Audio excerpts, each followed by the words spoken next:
Hej alle sammen. I dag, der ved jeg ikke helt, hvad det er, men jeg vil bare lige sige, hvad jeg har på i dag.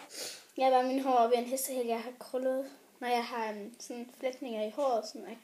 Så har jeg de her øreringe fra Genetricot, som jeg elsker, og jeg har på hver dag. Så har jeg min skønne bøjle, så jeg nok ikke kan se det nok solen. Min bøjle i pink, som jeg elsker. Og så ned, så har jeg så den her kjole på, som der er fra Kvickly.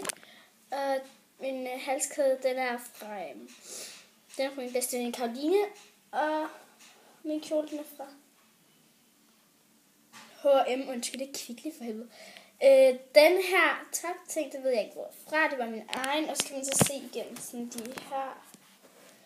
Men ja, så har jeg ellers bare haft short på, men det gider jeg bare ikke nu, fordi vi har nemlig lige spist aftensmad, og jeg skal ud og lege med Celine. Så ja, men ja, det var alt det for i dag.